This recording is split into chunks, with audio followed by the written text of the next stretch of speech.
Hello guys, કેમ છો? મજામાં ને? ઇન્ડોએસમાં એકવાર ફરીથી આપ સૌનું સ્વાગત છે. આજનો આપણો પહેલો article Indian renewable energy development agency લિમિટેડના બારામાં છે. યુપીએસસી, જીપીએસસી અને સ્પીપા ત્રણેય એક્ઝામ માટે મોસ્ટ ઇમ્પોર્ટન્ટ આર્ટિકલ છે.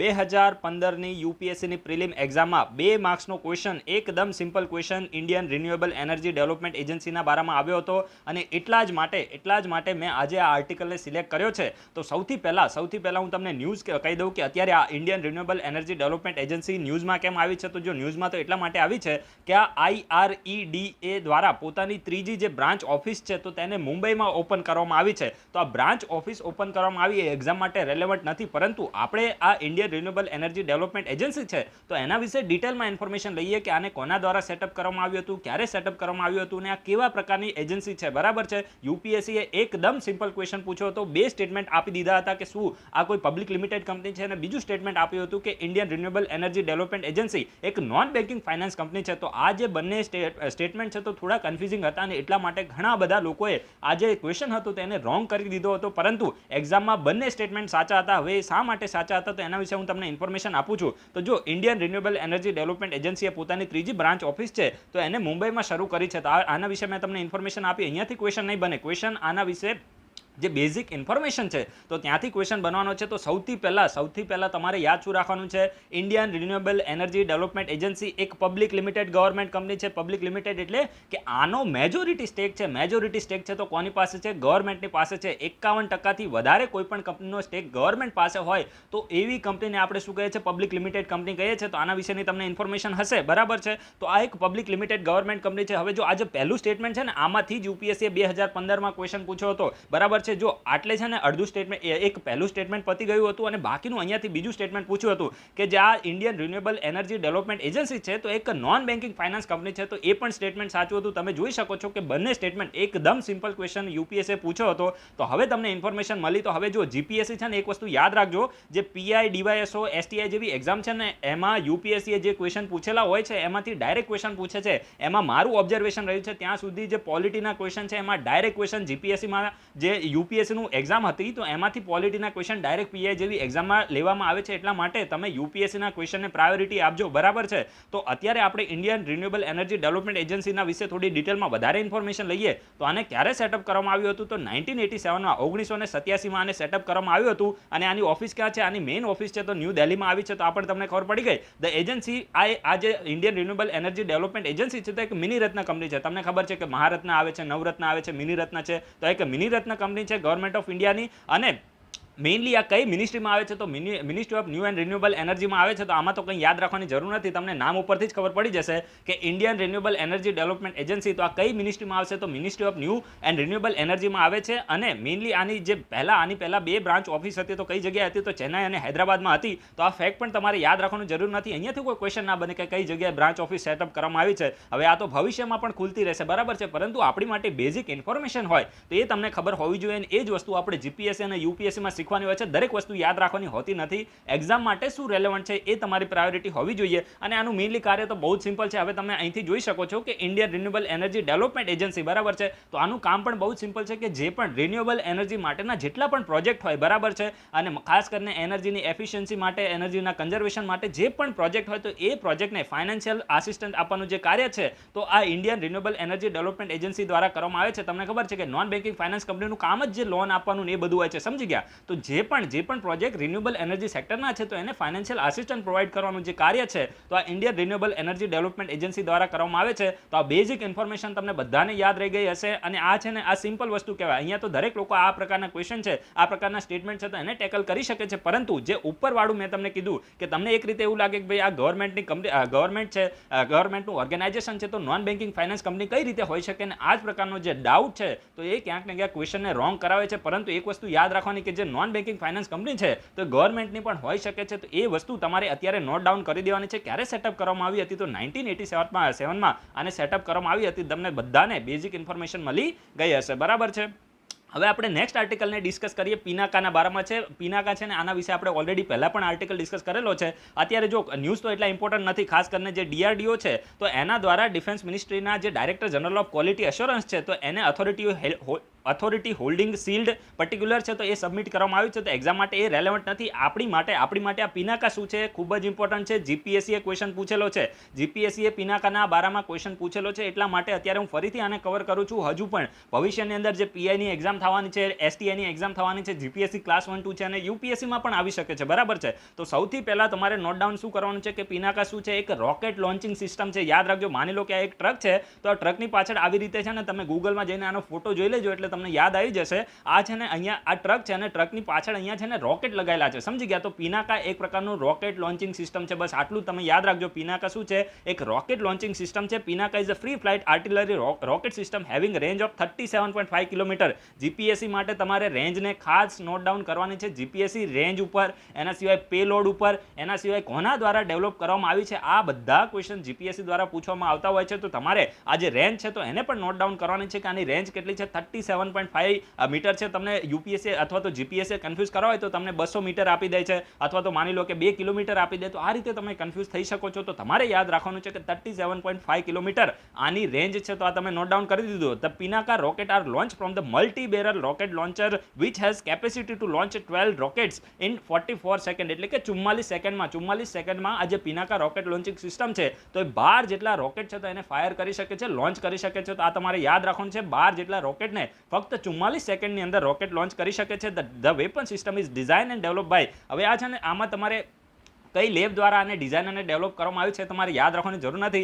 જસ્ટ એટલું તમારે યાદ રાખવાનું છે કે આ જે પિનાકા છે, આ જે વેપન છે, તો આને કોના દ્વારા ડેવલપ કરવામાં આવ્યું છે, તો ડીઆરડીઓ દ્વારા ડેવલપ કરવામાં આવ્યું છે. આની ઘણી બધી લેબ હોય છે, આપણે લેબને યાદ રાખવાની જરૂર આવતી નથી. જસ્ટ એટલું તમારે યાદ રાખવાનું છે કે ડીઆરડીઓ દ્વારા, defence research and development organisation દ્વારા આ જે પિનાકા રોકેટ લોન્ચિંગ સિસ્ટમ છે તો એને ડેવલપ કરવામાં આવી છે. તો આટલી બેઝિક ઇન્ફોર્મેશન છે તો એને તમારે એકદમ શોર્ટમાં નોટ ડાઉન કરવાની છે. જો તમે નોટ્સ બનાવો ને તો નોટ્સમાં તમારે એકદમ પૂરેપૂરા સ્ટેટમેન્ટ નહીં લખવાના, બરાબર છે. જો ખાલી શું કરવાનું, પિનાકા પછી લખવાનું કહેવાય ને કે રોકેટ લોન્ચ સિસ્ટમ લખવાનું, એની સામે તમારે લખી દેવાનું કે ડીઆરડીઓ અને એની રેન્જ લખી દેવાનું 37.5 કિલોમીટર, બરાબર. આટલું જ તમારે લખવાનું. બધી વસ્તુ તમારે લખવાની, એકદમ સ્ટેટમેન્ટ લખવાની જરૂર નથી. કારણ કે જ્યારે તમે રિવિઝન કરશો તો તમારે જસ્ટ કહેવાય ને કે એકદમ તમારી આંખમાંથી નીકાળવાનું હોય છે કે ભાઈ મેં જે વસ્તુ સ્ટડી પહેલાં કરી છે હવે એનું જસ્ટ મારે રિવિઝન કરવાનું છે. ફરીથી તમારે બધી વસ્તુ એકદમ ડીટ ટુ ડીટ કહેવાય ને કે લાઇન ટુ લાઇન તમારે લખવાનું હોતું નથી. તો આ વસ્તુ તમારે થોડી નોટ્સ બનાવો તો ધ્યાન રાખવાનું છે. એકદમ શોર્ટમાં તમારે લખવાનું હોય છે, બરાબર છે. તો આની તમે રેન્જ ખાસ લખી દેજો, રેન્જ એક્ઝામ માટે રેલેવન્ટ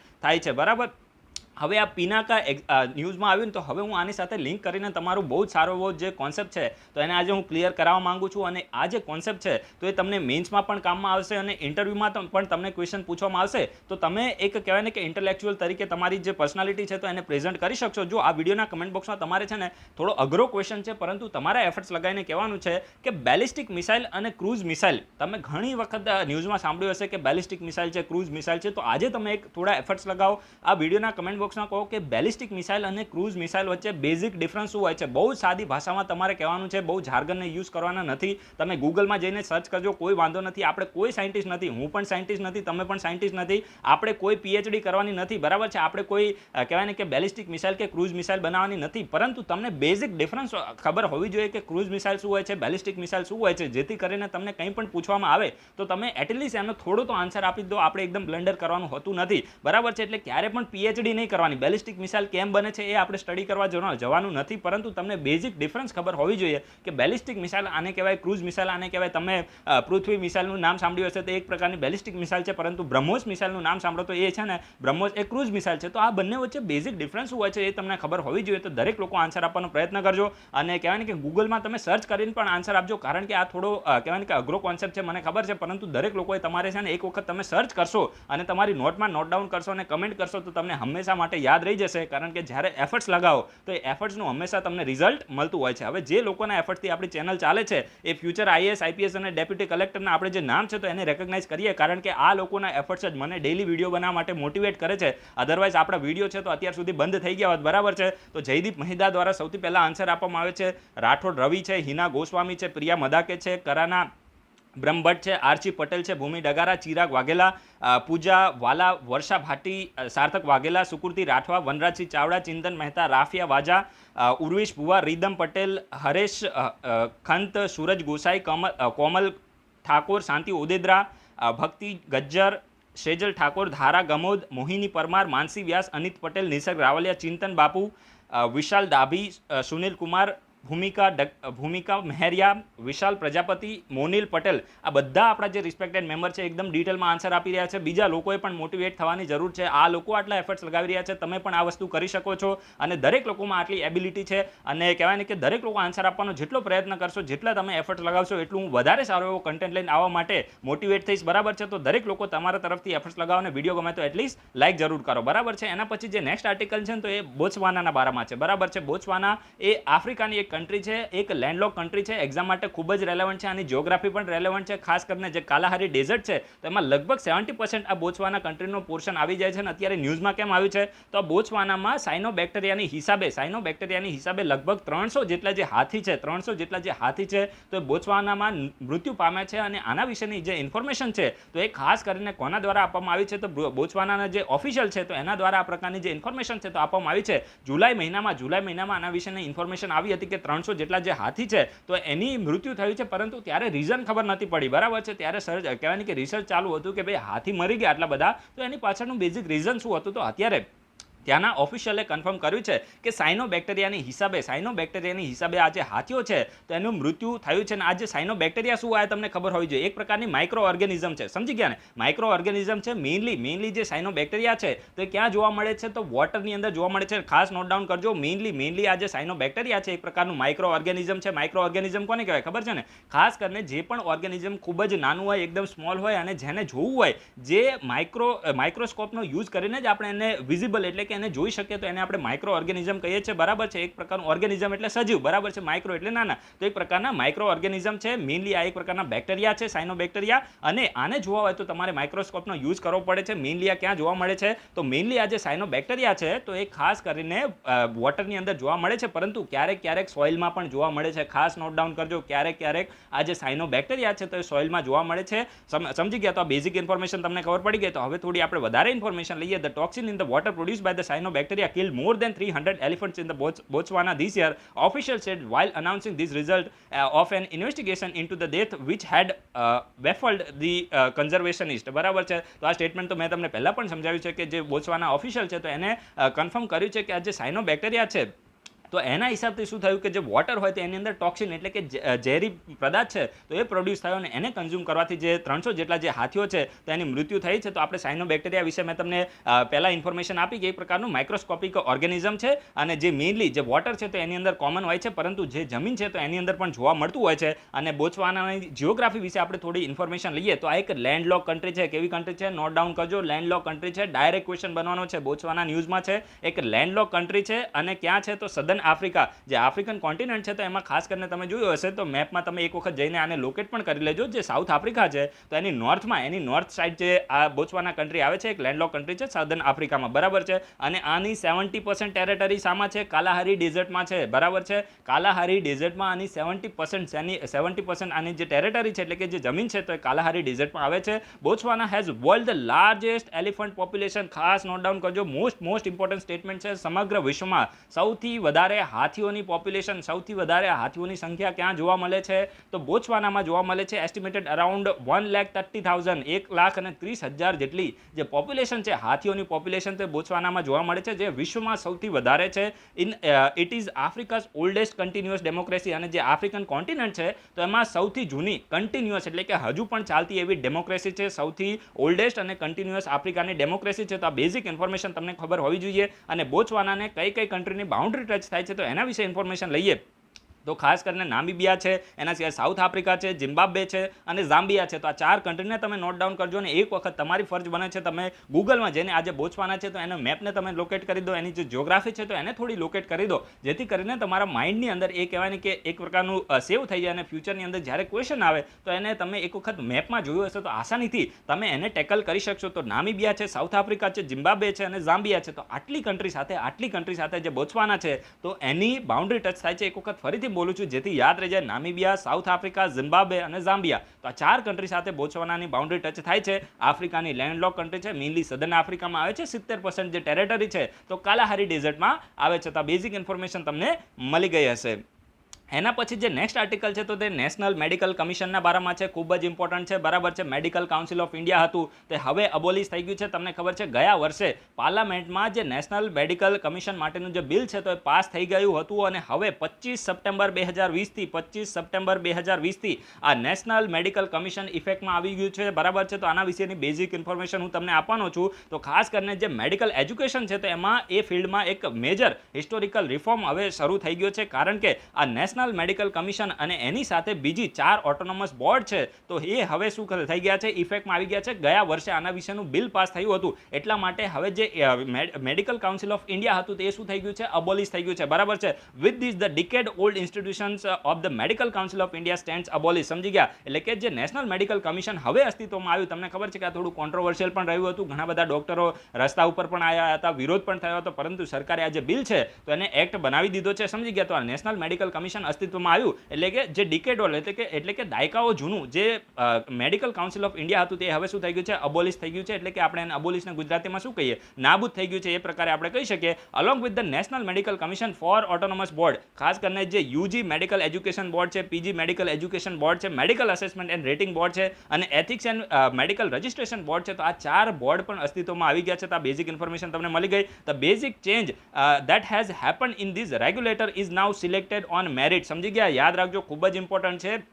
પહેલાં શું થતું હતું કે જે મેડિકલ કાઉન્સિલ ઓફ ઇન્ડિયા હતી, મેડિકલ કાઉન્સિલ ઓફ ઇન્ડિયા જે જૂની હતી તો એમાં શું થતું હતું, જેટલા પણ રેગ્યુલેટર હતા તો એને ઇલેક્ટ કરવામાં આવતા હતા. સમજી ગયા? પરંતુ એક મેજર રિફોર્મ એટલો કરવામાં આવે છે, આ તમે ખાસ નોટ ડાઉન કરજો, તમને ઇન્ટરવ્યુમાં પૂછવામાં આવશે કે આ જે નેશનલ મેડિકલ કમિશન છે તો અત્યારે ન્યૂઝમાં હતું તો નેશનલ મેડિકલ કમિશનમાં મેજર રિફોર્મ શું કરવામાં આવે છે. તો પહેલાં કેવું હતું, મેડિકલ કાઉન્સિલ ઓફ ઇન્ડિયામાં જે પણ રેગ્યુલેટર હોય, બરાબર છે, તો એને શું કરવામાં આવતું હતું, ઇલેક્ટ કરવામાં આવતા હતા. જેમ માની લો કે આપણે જેવી રીતે આજે MLA અને MPને ઇલેક્ટ કરીએ છીએ તો એવી રીતે જે નેશનલ જે મેડિકલ કાઉન્સિલ ઓફ ઇન્ડિયા છે તો એના રેગ્યુલેટરને શું કરવામાં આવતા હતા, ઇલેક્ટ કરવામાં આવતા હતા. પરંતુ હવે શું થશે કે જે પણ રેગ્યુલેટર હશે એને મેરિટ ઉપર, એટલે કે વ્યક્તિનું જે ક્વોલિફિકેશન છે તો એના આધાર ઉપર જે પણ રેગ્યુલેટર હશે તો એને શું કરવામાં આવશે, સિલેક્ટ કરવામાં આવશે. સમજી ગયા? હવે એક વસ્તુ તમને ખબર હશે કે જે MLA અને MP હોય ને, MLA અને MP, તો એને આપણે ઇલેક્ટેડ કહીએ છીએ, પરંતુ જે IAS છે, બરાબર છે, એના સિવાય DC છે તો એને આપણે સિલેક્ટેડ કહીએ છીએ. સમજી ગયા? તો આ બેઝિક ઇન્ફોર્મેશન તમને ખબર હોવી જોઈએ. તો એવી જ રીતે, કારણ કે આજે IAS અને ડેપ્યુટી કલેક્ટર હોય તો પોતાના મેરિટ ઉપર, પોતાના જ્ઞાનના ધોરણે,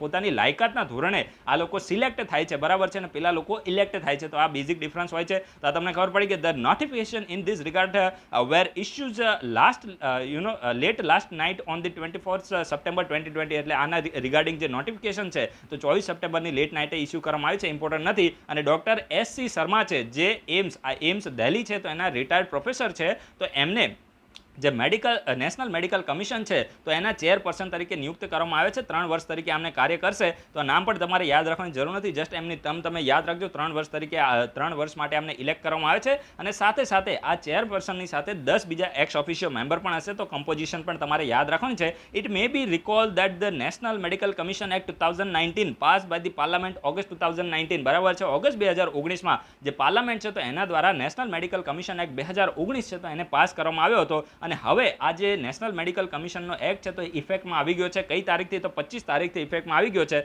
અને આની જ સાથે, આ ઇફેક્ટમાં આવ્યો એની જ સાથે જે ઇન્ડિયન મેડિકલ કાઉન્સિલ એક્ટ 1956 છે તો એ હવે અબોલિશ થઈ ગયું છે, બરાબર છે. તો આ બેઝિક ઇન્ફોર્મેશન તમને ખબર પડી ગઈ. તો આને તમારે ખાસ નોટ ડાઉન કરવાનું છે. આ તમને માની લો કે કોઈ પણ વ્યક્તિ ઇન્ટરવ્યુમાં તમે જાઓ તો આ વસ્તુ જે ન્યૂઝમાં રહેતી હોય ને, એવું ના હોય કે ઇન્ટરવ્યુમાં તમને ફક્ત તમારી પર્સનાલિટી બેઝ જ ક્વેશ્ચન પૂછે, એવું ના હોય. અમુક વખતે જે ઇન્ટરવ્યુ છે તો ફેક્ચ્યુઅલ પણ થઈ જતું હોય છે, બરાબર છે. જે ન્યૂઝમાં રહેતું હોય તો એના વિશેની પણ તમને ઇન્ફોર્મેશન હોવી જોઈએ. આપણે બધી બાજુથી અવેર રહેવાનું હોય છે. કોઈ પણ જે IAS નો કેન્ડિડેટ હોય અથવા તો DC નો કેન્ડિડેટ હોય એ ક્યારે આઇસોલેશનમાં સ્ટડી કરતો ના હોવો જોઈએ. તમારી બધી બાજુની પ્રિપેરેશન હોવી જોઈએ. ત્યારે જ જઈને તમે IAS અથવા તો IPSનું તમારું જે લક્ષ્ય છે, DCનું જે લક્ષ્ય છે તો એને તમે અચીવ કરી શકો છો. એના પછી જે નેક્સ્ટ આર્ટિકલ છે તો તે ઇન્ડિયન મ્યુઝિયમના બારામાં છે. મ્યુઝિયમ એટલે શું થાય? સંગ્રહાલય થાય ને, તો એના બારામાં છે. સૌથી પહેલાં તમારે નોટ ડાઉન શું કરવાનું છે કે આ જે ઇન્ડિયન મ્યુઝિયમ છે તો આ ક્યાં આવેલું છે? તો તમારે નોટ ડાઉન કરવાનું છે. આ જે ઇન્ડિયન મ્યુઝિયમ છે તો એ કોલકાતામાં આવેલું છે. ક્યાં? કોલકાતામાં આવેલું છે. તો આટલું અમે નોટ ડાઉન કરી દીધું. અત્યારે હવે ન્યૂઝ શું છે એના વિશે આપણે થોડી માહોલ બનાવીને ઇન્ફોર્મેશન લઈએ. તો આ જે ઇન્ડિયન મ્યુઝિયમ છે કોલકાતામાં આવ્યું છે તો એનું રિનોવેશન વર્ક ચાલુ છે. અને આ રિનોવેશન વર્કમાં થોડી બેદરકારી વર્તવામાં આવી રહી છે. અને આ બેદરકારીની હિસાબે અમુક મહત્વના એવા આર્ટિફેક્ટ છે જેને થોડું નુકસાન પહોંચી રહ્યું છે. એટલા જ માટે આ ઇન્ડિયન મ્યુઝિયમ છે તો ન્યૂઝમાં આવ્યું છે અને જે નુકસાન પહોંચી રહ્યું છે તો આના વિશેની ઇન્ફોર્મેશન કોના દ્વારા આપવામાં આવી છે તો કંટ્રોલર એન્ડ ઓડિટર જનરલની ઓફિસ દ્વારા આ પ્રકારની ઇન્ફોર્મેશન આપવામાં આવી છે. તો બેઝિક ઇન્ફોર્મેશન મળી ગઈ. The renovation work at the Indian museums in Kolkata were carried out without following the necessary conservation process leading to the priceless artefacts being damage. સમજી ગયા? એટલે કે જે મહત્વના જે આર્ટફેક્ટ છે તો એને ડેમેજ થઈ રહ્યું છે. અત્યારે રિનોવેશન વર્ક ચાલી રહ્યું છે તો એમાં જે નેસેસરી કન્ઝર્વેશન પ્રોસેસ છે તો એને ફોલો કરવામાં આવી નથી રહી. તો આ પ્રકારનું કોના દ્વારા કહેવામાં આવ્યું છે તો કંટ્રોલર એન્ડ ઓડિટર જનરલ એટલે કે કેગની ઓફિસ છે. આર્ટિકલ 148 બરાબર. કેગ માટે કયો આર્ટિકલ છે? આર્ટિકલ 148. તો એના દ્વારા આ પ્રકારની ઇન્ફોર્મેશન આપવામાં આવી છે. એક્ઝામ માટે રેલેવન્ટ નથી પરંતુ એક્ઝામ માટે આ ઇન્ડિયન મ્યુઝિયમના વિશે બેઝિક ઇન્ફોર્મેશન હોવી જોઈએ. ક્યાં આવેલું છે? કલકત્તા, વેસ્ટ બેંગાલમાં આવેલું છે. અને આ સ્ટેટમેન્ટ તમે ખાસ નોટ ડાઉન કરજો. ઇન્ડિયન મ્યુઝિયમ એ ના સિર્ફ ઇન્ડિયાનું પરંતુ જે એશિયા પેસિફિક રીજન છે, વર્લ્ડનું જે એશિયા પેસિફિક રીજન છે એનું ઓલ્ડેસ્ટ એટલે કે અર્લીએસ્ટ અને લાર્જેસ્ટ મલ્ટીપર્પઝ મ્યુઝિયમ છે. મોસ્ટ ઇમ્પોર્ટન્ટ સ્ટેટમેન્ટ છે. ક્વેશ્ચન આવશે ને તો આ જ પ્રકારનું સ્ટેટમેન્ટ બનાવી દેશે કે જે ઇન્ડિયન મ્યુઝિયમ છે તો એ ફક્ત ને ફક્ત ઓનલી ઇન્ડિયા છે તો એનું ઓનલી ઇન્ડિયાનું કહેવાય ને કે અર્લીએસ્ટ અને ઓનલી ઇન્ડિયાનું જે અર્લીએસ્ટ મ્યુઝિયમ છે તો આ સ્ટેટમેન્ટ રોંગ હશે. ખાસ કરીને જે એશિયા પેસિફિક રીજન છે તો એનું પણ અર્લીએસ્ટ અને લાર્જેસ્ટ મલ્ટીપર્પઝ મ્યુઝિયમ છે. આ પ્રકારનું ડાયરેક્ટ સ્ટેટમેન્ટ બની શકે છે. તો તમારે આના વિશેની બેઝિક ઇન્ફોર્મેશન રાખવાની છે. જે ઇન્ડિયન સબકોન્ટિનેન્ટ આના પૂરતું સીમિત નથી પરંતુ જે એશિયા પેસિફિક રીજન છે તો એમાં પણ આ ઓલ્ડેસ્ટ એટલે કે અર્લીએસ્ટ અને લાર્જેસ્ટ મલ્ટીપર્પઝ મ્યુઝિયમ છે. અગેન એન્ડ અગેન મેં આ સ્ટેટમેન્ટ કીધું છે તો તમે દરેક લોકો આને યાદ રાખજો. એક્ઝામ માટે રેલેવન્ટ છે. આને ક્યારે સેટઅપ કરવામાં આવ્યું હતું તો આને 1814માં 1814માં આને એસ્ટાબ્લિશ કરવામાં આવ્યું હતું. અને મેઇનલી જે નાથાનીલ વાલિચ, આ નામ થોડું કોમ્પ્લિકેટેડ છે, તમે આને જોઈ લેજો. ડૉક્ટર નાથાનીલ વાલિચ છે તો એના ગાઈડન્સમાં 1814માં આને એસ્ટાબ્લિશ કરવામાં આવ્યું હતું. અને કઈ મિનિસ્ટ્રીમાં આવે છે તો મિનિસ્ટ્રી તો સિમ્પલ છે, મિનિસ્ટ્રી ઓફ કલ્ચરમાં આવે છે. ઇન્ડિયન જે મ્યુઝિયમ છે તો મિનિસ્ટ્રી ઓફ કલ્ચરમાં આવે છે. આ તમારે બેઝિક આ ઇન્ફોર્મેશન યાદ રાખવાની છે. હવે જો આનું ઇનિશિયલ નામ શું હતું, આ ઇન્ડિયન મ્યુઝિયમ છે તો એનું ઇનિશિયલ નામ હતું એશિયાટિક સોસાયટી મ્યુઝિયમ. પછી એનું જે નામ છે તો ઇમ્પિરિયલ મ્યુઝિયમ થયું અને પછી લેટેસ્ટ એનું નામ શું રાખવામાં આવ્યું છે તો ઇન્ડિયન મ્યુઝિયમ રાખવામાં આવ્યું છે. તો આ પણ તમે યાદ રાખો કે આના ટોટલ 3 નામ હતા. સૌથી પહેલા આનું નામ હતું એશિયાટિક સોસાયટી મ્યુઝિયમ, પછી જે બીજું જે નામ છે તો ઇમ્પેરિયલ મ્યુઝિયમ હતું અને પછી ઇન્ડિયન મ્યુઝિયમ નામ થયું. તો આ બેઝિક ઇન્ફોર્મેશન તમને ખબર પડી ગઈ. The museum is more familiar by the name Jadughar Ajab Ghar among the visitor. હવે આ યાદ રાખવાની જરૂર નથી, થોડું કોમ્પ્લિકેટેડ નામ છે, તમારે નોટ ડાઉન કરવું હોય તો કરી દેજો. બરાબર છે. તો મેં તમને ડિટેલમાં ઇન્ફોર્મેશન આપી છે ઇન્ડિયન મ્યુઝિયમના બારામાં. ક્યારે આને સેટઅપ કરવામાં આવ્યું હતું? 1814માં. અને ખાસ કરીને એશિયા પેસિફિક રીજન છે તો એનું અર્લીએસ્ટ અને લાર્જેસ્ટ મલ્ટીપર્પઝ મ્યુઝિયમ છે. આ તમારે સ્ટેટમેન્ટને ખાસ નોટ ડાઉન કરવાનું છે. એક્ઝામ માટે રિલેવન્ટ છે. ક્યાં આવ્યું છે? કોલકાતામાં. બરાબર. હવે જો અત્યારે મ્યુઝિયમને આ ન્યૂઝમાં આવ્યું ને તો આની સાથે હું લિંક કરીને બહુ જ સારો એવો ક્વેશ્ચન પૂછું છું જ્યાંથી એક્ઝામમાં મારા ખ્યાલથી યુપીએસસીમાં પણ ક્વેશ્ચન આવી શકે છે. હાલ જે 4 તારીખે એક્ઝામ થવાની છે ને, સુપ્રીમ કોર્ટ આજે વર્ડિક્ટ આપવાનો છે, જોઈએ છે હવે એક્ઝામને શું થાય છે. મારા ખ્યાલથી તો 100% એક્ઝામ થવી જ જોઈએ અને થઈ જ જશે, પરંતુ હવે સુપ્રીમ કોર્ટ છે, કંઈ કહેવાય નહીં. બરાબર. તો જો સૌથી પહેલાં આ વિડીયોના કમેન્ટ બોક્સમાં તમે કહો સોલ્ટ માર્ચ મેમોરિયલ લગભગ 2019માં ન્યૂઝમાં હતું. બરાબર છે. તો આ વિડીયોના કમેન્ટ બોક્સમાં તમારે કહેવાનું છે કે સોલ્ટ માર્ચ મેમોરિયલ, એ પેલી દાંડી માર્ચ થઈ હતી ને મહાત્મા ગાંધીની, એની વાત છે. સોલ્ટ માર્ચ મેમોરિયલને ક્યાં સેટઅપ કરવામાં આવ્યું છે, ક્યારે સેટઅપ કરવામાં આવ્યું હતું, અને આ જે સોલ્ટ માર્ચ થઈ તો આના વિશેની થોડી ઇન્ફોર્મેશન સર્ચ કરીને, આમ તો મારા ખ્યાલથી મેં સોલ્ટ માર્ચ વિશે ક્વેશ્ચન પૂછેલો છે પરંતુ રિવિઝન કરવું ખૂબ જ ઇમ્પોર્ટન્ટ છે. દરેક લોકો આ સોલ્ટ માર્ચ મેમોરિયલ કઈ જગ્યાએ, આપણા ગુજરાતમાં જ છે એટલા માટે જ મેં આ ક્વેશ્ચન પૂછ્યો છે. જે ગુજરાત છે તો એને હું ક્યારેક પ્રાયોરિટી આપી દઉં છું. બરાબર છે. કારણ કે તમે અહીંયા મેજોરિટી લોકો જીપીએસસી માટે પ્રિપેરેશન પણ કરે છે. તો આ સોલ્ટ માર્ચ મેમોરિયલ કઈ જગ્યાએ છે આ તમારે કહેવાનું છે. આને ક્યારે સેટઅપ કરવામાં આવ્યું હતું અને આ જે સોલ્ટ માર્ચ થઈ તો આના વિશેની તમે થોડી હિસ્ટ્રીમાં રિવિઝન કરીને થોડા સારા એવા પોઈન્ટ લખી દેશો તો તમારું થોડું રિવિઝન થઈ જશે. તો આ રીતે તમારે આન્સર આપવાની કોશિશ કરવાની છે. અને આજનો આપણો જે લાસ્ટ આર્ટિકલ છે તો તે ફ્રાઈડે ફોર ફ્યુચર ના બારમાં છે. હવે જો આજે ફ્રાઈડે ફોર ફ્યુચર છે ને તો એક પ્રકારની ક્લાઇમેટ મુવમેન્ટ છે. સમજી ગયા? તમે પેલી ગ્રેટા થુનબર્ગનું નામ સાંભળ્યું હશે. 15 વર્ષની છોકરી છે, ફક્ત 15 વર્ષની છોકરી છે, પરંતુ અત્યારે સમગ્ર વિશ્વમાં ફેમસ થઈ જાય છે. સમગ્ર વિશ્વમાં ફેમસ છે અને ખાસ કરીને આ સ્વીડનની છે. બરાબર છે. સ્વીડનની એક 15 વર્ષની છોકરી છે જેનું નામ છે ગ્રેટા થુનબર્ગ, જેના દ્વારા આ જે ફ્રાઈડે ફોર ફ્યુચર મુવમેન્ટ છે તો એ શરૂ કરવામાં આવી છે. અને આ એક પ્રકારની ગ્લોબલ ક્લાઇમેટ સ્ટ્રાઇક છે. સમજી ગયા? આમાં કરવામાં શું આવે છે, શાળાના જે વિદ્યાર્થીઓ છે તો એ શાળાને છોડીને શું કરે છે, ધરણા કરે છે, ડિમોન્સ્ટ્રેશન કરે છે અને સરકારોને જગાવે છે કે ભાઈ ક્લાઇમેટ ચેન્જ થઈ રહ્યું છે, ગ્લોબલ વોર્મિંગ વધી રહી છે, ભવિષ્યની ઉપર ભવિષ્યમાં જે ક્લાઇમેટ ચેન્જ છે તો એની ખૂબ જ નેગેટિવ ઇમ્પેક્ટ થવાની છે. એટલા માટે જે સરકારો છે તો એના ઉપર પ્રેશર ક્રિએટ કરે છે કે ભાઈ અમારું જે ભવિષ્ય છે તો એ ધૂંધળું થઈ રહ્યું છે, તમે લોકો આના ક્લાઇમેટ ચેન્જ છે તો એને રોકવા માટે કંઈક નેસેસરી સ્ટેપ લો. તો એટલા જ માટે આજે ફ્રાઇડે ફોર ફ્યુચર મુવમેન્ટ છે તો શરૂ કરવામાં આવી છે. તો તમને ક્વેશ્ચન પૂછવામાં આવે કે ફ્રાઇડે ફોર ફ્યુચર મુવમેન્ટ ન્યૂઝમાં હોય છે તો એ ખાસ કરીને કહેવાય ને કે ફ્રાઇડે ફોર ફ્યુચર ન્યૂઝમાં હોય છે તો આ શું છે? તો એક પ્રકારની ગ્લોબલ ક્લાઇમેટ સ્ટ્રાઇક છે, બરાબર છે. ક્લાઇમેટ માટે જે સ્વીડનની એક છોકરી છે ગ્રેટા થુનબર્ગ, 15 વર્ષની છોકરી, તો એના દ્વારા આ જે મુવમેન્ટ છે તો એને શરૂ કરવામાં આવી છે. તો બેઝિક ઇન્ફોર્મેશન તમને હોવી જોઈએ, બરાબર. હવે આની સાથે હું તમને એક ક્વેશ્ચન પૂછું છું, જીપીએસસી ક્વેશ્ચન પૂછો તો બરાબર છે, એટલા જ માટે હું તમને ક્વેશ્ચન પૂછું છું. યલો વેસ્ટ મુવમેન્ટ ન્યૂઝમાં છે અને સ્પીપાએ પણ આ ક્વેશ્ચન પૂછેલો છે, બરાબર છે. સ્પીપાએ આ ક્વેશ્ચન પૂછેલો છે. તમે સ્પીપાના લાસ્ટ 2 યરના પેપર જોજો, એમાંથી એક યરમાં આ ક્વેશ્ચન હતો. તો યલો વેસ્ટ મુવમેન્ટ ન્યૂઝમાં હતી. તો આ યલો વેસ્ટ મુવમેન્ટ શું છે? તમને બધાને આના વિશેની ઇન્ફોર્મેશન હોવી જોઈએ. યુરોપની એક કન્ટ્રીમાં આ મુવમેન્ટ છે તો એ ખૂબ જ એક્ટિવ હતી. તો દરેક લોકો આનો આન્સર આપજો. યુપીએસસી પણ તમને ક્વેશ્ચન પૂછી શકે છે. અને બીજો ક્વેશ્ચન ક્લાઇમેટના રિલેટેડ એ છે તમારી માટે કે champions of the earth award આપણા પ્રધાનમંત્રીને મળ્યો હતો. તો તમારે આ વિડીયોના કમેન્ટ બોક્સમાં કહેવાનું છે કે champions of the earth award કોના દ્વારા આપવામાં આવે છે. ખૂબ જ ઇમ્પોર્ટન્ટ છે, દરેક લોકોને આના વિશે ઇન્ફોર્મેશન હોવી જોઈએ. તો champions of the earth award કોના દ્વારા આપવામાં આવે છે આ તમે થોડું રિવિઝન કરો. અને પ્રધાનમંત્રીને આ અવોર્ડ શા માટે આપવામાં આવ્યો હતો, એમને એવું તો કયું કામ કર્યું હતું જેના કામને રેકગ્નાઇઝ કરવા માટે આ પ્રકારનો અવોર્ડ આપવામાં આવે છે. તો આટલું તમારે રિવિઝન કરવાનું છે. બહુ જ સરસ મેં તમને ક્વેશ્ચન પૂછ્યા છે.